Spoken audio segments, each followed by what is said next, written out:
Um, so we were talking about the Maimer at Tezave. As we said, this is the last Maimer that the Rebbe gave us.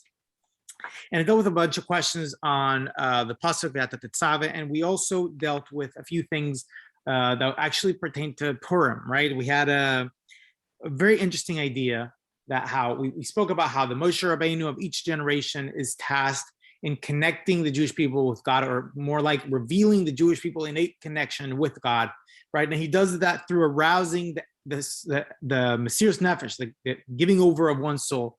And we spoke also about how this happens in two different possible ways, right? One way is from a level of the soul which transcends the body. And what happens is that when this level of the soul sort of sees godliness, it's able to experience spirituality, right? It therefore believes in God, right? Because it's able to see God. It's able to experience a realm where God is obvious, right? In this world, right, God might be logical, but it's not obvious, right? And, because of that, you have a lot of people that don't believe in God, right? And have sometimes very good arguments that we don't believe in, we believe are wrong. We have, there's usually counter arguments. So the thing is, you can even have a debate, right? God exists, God doesn't exist. What, how does that work? But in the spiritual realms, right, when God is not concealed, because the only reason why this happens in this world is because God concealed himself, covered himself, veiled himself in nature, right? And allowed for such a, possibility to even consider that God doesn't exist. However, in spiritual realms, right, God is obvious, God is clear, God can be revealed in multiple ways, and our soul sees that. And because our soul sees that, I see, therefore I believe, and therefore the soul has a clear faith in God because it sees it. That happens in a level of our soul that transcends the body. But that's not by any means the deepest level of faith that a Jewish person can have, right? The really deep level of the faith comes from something much deeper than this. And that is not from our soul experiencing God or experiencing the truth of God in any way because it experiences the spiritual realm, but rather it comes from the fact that our essence, the deepest point in our soul, is one and the same with God. It's united. There's no distinction. There's no distinction between the deepest part of our soul and God himself, right? And therefore, from that perspective, our faith in God comes not because we experience God, even in a spiritual way, but because we are one with God. And therefore we believe because there's no, not believing is contrary to our very essence, to our very existence, right? And that was the two levels from which the faith of the Jewish person comes from, right? And we explained that when it comes down to giving our life for God, okay, that's again called Mesiras Nefesh, giving our life, right? Somebody puts a gun to a person's head and says, bow to the idol or I'll kill you, or say you're not Jewish, or whatever it is. And the person all of a sudden says, kill me. I can't disassociate myself with God. That comes from the essence level of faith, right? Because the faith that comes from an experience, albeit a spiritual experience, right, doesn't follow from that I believe in God and therefore it's worth it for me to give over my life. However, the faith that comes from the essence that says I am one with God, therefore if I don't have God, I don't exist. Therefore my life is it's contrary to my very existence, my very being, to negate God. And therefore from that point stems this idea that a Jew would say, kill me, I'd rather die than live without God. And one parenthesis, which I think is very important, is that, we see, we're saying that this comes from the connection, the Jewish person is one with God in its essence. And, that's great. But, we do see that people that are, outside of Judaism, outside of the Jewish world and the Jewish soul, you see people that have been martyred, that would die for Christianity or would die for Islam or for whatever other religion, right? So how can we say this is something so special that a person is able to give their life for God, comes from the essence level of the soul that's connected with God? So this is a parenthesis, but it's a very important point to note. You will find in any religion, in any belief system, you will find people that are willing to give their life for that belief, right? The difference, right, is that comes from an intellectual acceptance. You will find very religious people, that are willing to give their life for their religious beliefs, or for any beliefs for that matter, right? They understand something, they've accepted something, they live according to something, and they believe this is my principles, my values, and I'm willing to die for them. That you'll find on anything. It doesn't even have to be religion, right? But what makes this same event of giving your life for God unique within the Jew is that it's not mandated by logic. You can have people that really believe logically and understand, in the same way that anybody else does, and therefore wants to, willing to die for God because of that understanding, but that's not limited only to that. And here you see something that's very unique, and I don't think you see that in any other belief system or religion in the world, and that is you will find people, Jewish people, right? And I've mentioned this before, but I mention it again. You'll find Jewish people that do not believe in God, atheists, that, they don't put on a yarmulke, they eat pork, they do whatever. They don't believe necessarily that, in their day-to-day life, God is not important enough for me to go ahead and not eat pork, for me to go ahead and put on a yarmulke. It's not important enough. Judaism is not that important. And nevertheless, you find throughout history, multiple times, it's something that's unfortunately common, that these people that are not religious, they don't believe in God. You ask them, they'll debate you, God, this, that, Torah. They will die for God. They will die for Judaism. And it's something that's crazy, right? It's like the example that I always give. You go to a church and you ask somebody, hey, why are you doing here? So what do you mean, what am I doing? I'm a Christian. I believe in Christianity. You go to a mosque and you ask, hey, what are you doing here? So what do you mean what am I doing here? I'm a religious Muslim. I believe it. You walk into a shul and you say, what are you doing here? So what do you mean, what do you mean am I doing? Are you religious? He says, no, I'm not religious. So he says, so what are you doing? What do you mean, what am I doing here? It's Yom Kippur. I have to be in shul, right? That's something that's very unique to Judaism. You can find somebody that will be like, of course I have to be in shul. Of course, it's Yom Kippur. But are you religious? No, I'm not religious. I don't live. And that's something unique, because for the Jews, it's not a set of ideas. It's our identity. It's part of our essence. And sometimes that gets concealed. But when that comes out, there's nothing we can do. It's almost like it's out of our hands. We cannot separate ourselves from God, even if that means dying. Okay, so that level of faith in God comes from the essence of the soul. Okay, and one more thing that we discussed, right? We spoke about the idea of kimu mashakivu. The Jewish people in the time of Purim, right? They received the Torah in a way that they didn't even receive during Matan Torah, and the reason for that was because the whole nation was willing to give their life for God, at the behest of Mordechai, right? And okay, and so we spoke about all these things, and now I want to go touch a little bit more on this point on Purim, okay? And this is a very interesting thing. So the reason we say that the Jewish people received the Torah, right, in Purim, was because, as we said, they were a Mesiras Nefesh, they risked their life for God, and that led them to accept it. It means like a deeper, experience of the Torah than just, okay, God gave it to me, I have it now. And that comes from a pasuk, and the pasuk says, let me see. The Jewish people received what they had begotten. Okay. The funny thing is that pasuk is brought on after the Jewish people already risked their lives and were saved. Once the Jewish people were saved, that's when the Torah says, the Kibul HaYehudim.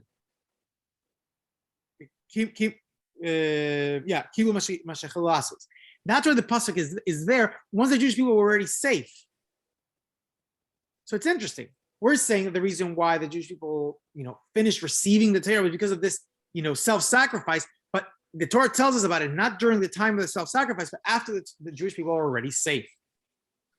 And now comes something that's very interesting, and this is really one of the most important lessons for me from this Maimar, from a lot of Maimar. This is very, very special. And that is that the Rebbe explains like this. There are two different types of self-sacrifice. There's the type of self-sacrifice that comes because somebody's holding a gun to your head telling you not to be Jewish, okay? But then there's a self-sacrifice of the Jew after the miracle happened. The Jew that's alive, he's living with Achashverosh, he's safe, nobody's threatening their lives, he's comfortable, He's comfortable physically and spiritually. And nevertheless, self-sacrifice is required of him or her. Now, obviously, in that second scenario, right, we wonder, what does self-sacrifice mean? It obviously doesn't mean to die for God. Nobody's putting a gun to your head. You don't. Nobody should die for God, right? So, what does the self-sacrifice mean? And we explain, right? The Rabbi goes on to explain that when you somebody's putting a gun to your head, there's something external pushing you to experience the revelation of your soul. But when a person is in a situation like we are now, and this was so relevant, situation where we live in a Western world, right? With freedom, most of us have, so we live in a world where we have freedom. Most of us have, pretty decent physical lives, even if a person's not rich by any means today, right? Compared to 50 years ago, 100 years ago, we are living like kings. The fact that we eat meat or we can't eat meat on a regular basis, the fact that we can just go to the supermarket and just get stuff, and like Baruch Hashem, like we live in a pretty decent world. We live comfortably, physically and spiritually. We're able to print as many books as you like. You're able to sit down in the middle of your workday and have a shiur in Torah. You're able to live like a Jew. We live comfortably. And in that situation, right, there is a self-sacrifice nevertheless. Because a person could be chassidus, could be crushed, right, like the olive oil, but not because, I'm miserable and somebody's telling me I can't be a Jew and there's a gun to my head, but because even though I live in this comfortable world and I have everything I want, physically and spiritually, nevertheless, I'm not experiencing God. In other words, I don't yet have Mashiach. I don't yet have the truest and deepest revelation of my relationship with God. And that hurts a Jew. And in a way, right, we need to be in this situation where it's in order to reveal that we don't want God, we don't want Mashiach because we don't have enough food. We don't want Mashiach because people are being mean to us, because somebody's putting a gun to our head. We don't want Mashiach because of any of these things. We've gotten to a point in the history of the world where we are able, and our mission is to reveal that we want God, not because we lack anything, but we want God because is who we are. We want God because we need him, because that's what we want. Think about it. It's like a kid. I'm thinking like it's like a kid, The kid wants his parent. Why does the kid want his parent? Oh, because I'm hungry. Or, oh, because I didn't have a toy. Okay, it's nice. I mean, it's a relationship, right? It's part of the relationship. But then there's when the kid has everything. He's not bored. He's not hungry. He's not tired. He just wants to hang out with the parent. I just want to. Why? What do you want? What are you coming to? You're coming to ask me for food? What are you coming to ask? You coming to ask me for money? No, I just want to. You're my parent. I want to be with you. I want to enjoy your company, not because I'm lacking anything. And that shows really the depth of a relationship.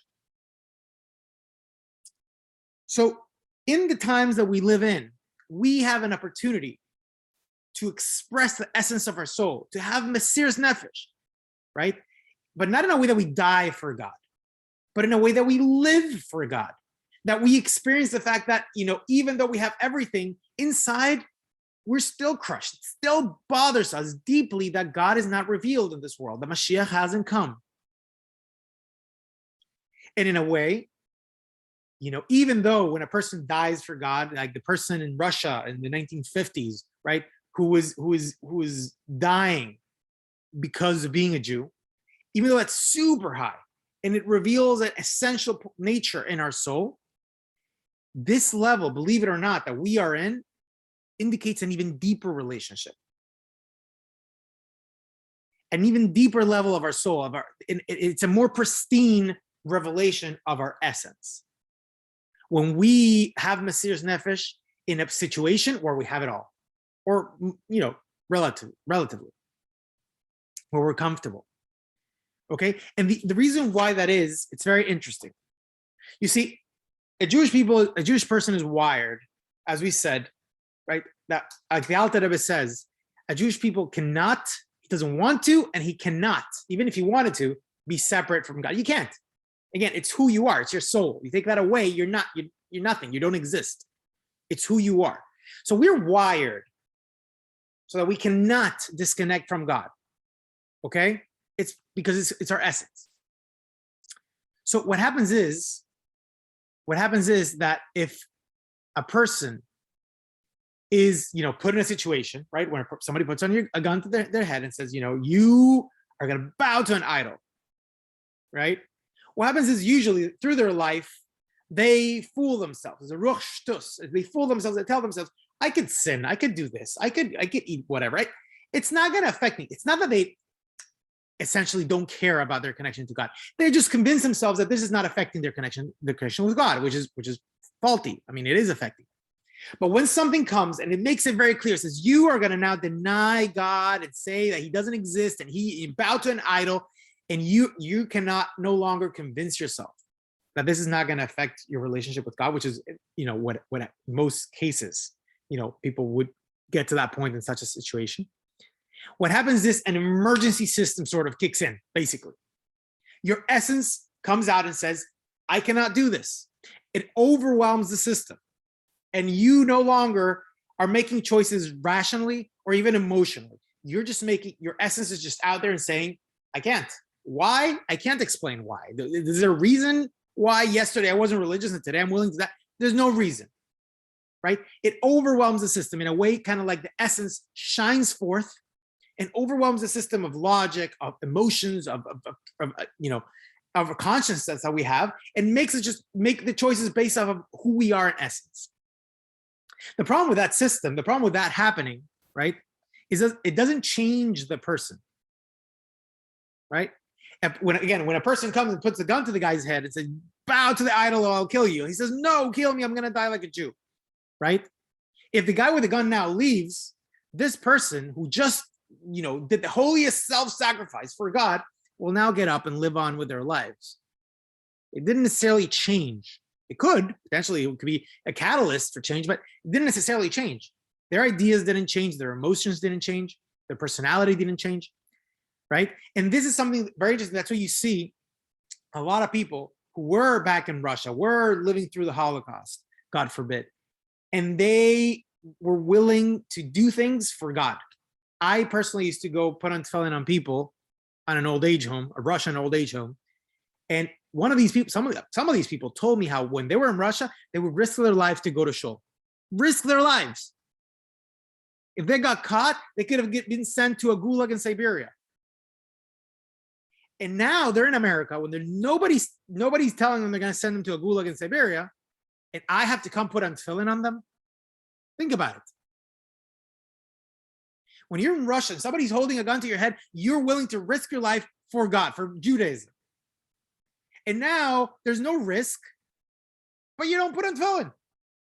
And the reason is exactly for what I'm saying. Okay? When you have that gun on your head, the emergency system kicks in. Your essence comes out and says, I cannot deny this. I am a Jew and I'm going to go to shul even if that means that I die. But once the emergency system, so to speak, is out, you go back. And your day-to-day, you didn't change. You didn't think about things differently. Okay, so you go back to your life, and that's it. However, when you're in a situation, right, when you're comfortable, and nevertheless, your essence is you're revealing your essence, and you're starting to realize, right, that in my essence, something bothers me. I have food, I have a house, I have this, but it still bothers me because I need God. I'm not complete. I just don't feel complete, and that breaks me. And because I'm broken, I want Mashiach. I want God to come and reveal himself so I can experience him in a real way, so I can be myself the way. That comes from really within. This is not the essence overwhelming the system, taking over the system. This is the essence coming from every nook and cranny in the system. This is the essence shining forth from my intellect. shining forth from my emotions, shining forth from my conscious personality. So this is the essence. When that happens, it changes us. It changes us in a deep, deep level, in a conscious level. It allows us to develop that essence in our day-to-day lives, right? So the Mesiras Nefesh, the self-sacrifice, right, that is demanded of us, right, requires, it is in a way harder, again, harder in a very different way, right? Obviously, we're comfortable as opposed to the person living in communist Russia, but harder to achieve because it's even deeper. And that, I think, is a very, very powerful lesson. I think it clearly shows, at least in my mind, why the Rebbe picked this mimer to be the last one he gave us. Because he knew the world we were going to go into. He knew what was going to be in store for the next 25 years it's been, right? We were going to be living in a world where most of the Jewish world is living in a Western world. Even, when I say Western world, I don't mean necessarily in the West. It's a Western run world with Western values. Wherever, Baruch Hashem, most places you're going to go in the world now, you're going to be able to be free like a Jew. You're going to be able to eat kosher. You're going to be able to, to do all the things you need to do, right? And there the Rebbe tells us, what is our mission? Don't think that back then people had Mesiras Nefesh, they had self-sacrifice because they lived in a miserable world. And now nothing is expected of you. You're comfortable. Just go do your thing and wait for Mashiach to come. He says, no. In a way, our generation is taking a step forward, a step beyond what a previous generation accomplished with their self-sacrifice. And that is allowing us to have a self-sacrifice that requires us to live for God, to have everything and still pick God over everything else. If you don't have anything, right? Everything is taken away from you, right? You say, you can't, listen, I don't like you Jews. You can't live with us. You're a Jew whether you like it or you don't. But now the Rebbe is telling us, you live in a situation where you have it all. You can pick to be whatever you want. You can assimilate. You can do whatever you want. And you still pick to be a Jew. When you have it all, and nevertheless you feel how you're still incomplete, because without God, without Mashiach, you have it all, you don't have anything. And that is a level that's beyond anything any generation has ever accomplished. And you can see also why this is the generation that's going to bring Mashiach. This is the last point. Everything in history has been building to this point, to a point in which we come and we're able to see that it wasn't about anything else. It wasn't because we had a lot of Torah. It wasn't because we have you can have it all. And still want God in its very essence. And that reveals the purest. There is nothing else. And that's the last straw that needs to happen, right? That we need to accomplish with our Mesiras Nefesh to bring Mashiach. And that's in our generation, not in any other generation. I think this is a very, very powerful mimer. I mean, there's a little bit more to the mimer. It goes back and answers some questions. But, I wanted to have this mimer done before Gimel Tammuz. Gimel Tammuz is going to be this Shabbos, a very, very special day. Definitely, as we emphasized in this mimer, the importance of a Rebbe that, helps us internalize these ideas, internalize the Emunah, feeds us the Emunah so we can live with God in the best way we can within the Skalas. So, definitely take the time, Erev Shabbos or Sunday, to, if you can, go to the oil, go to the oil. If you want to write to the Rebbe, have that connection, because we see how important that connection is to be able to live with the Mesiras Nefesh that we need in this time. I'm not sure if we're going to finish, continue. I wanted to get to this point. I wanted to, finish the main idea before Gimel Tammuz, and we did. So Hashem, we might continue with just another mimer next week. Okay, I gotta go in a minute. Do you guys have any questions? Okay, awesome. So anyway, Thank you. Yeah. No, I just said thank you. Appreciate it. My pleasure. Okay.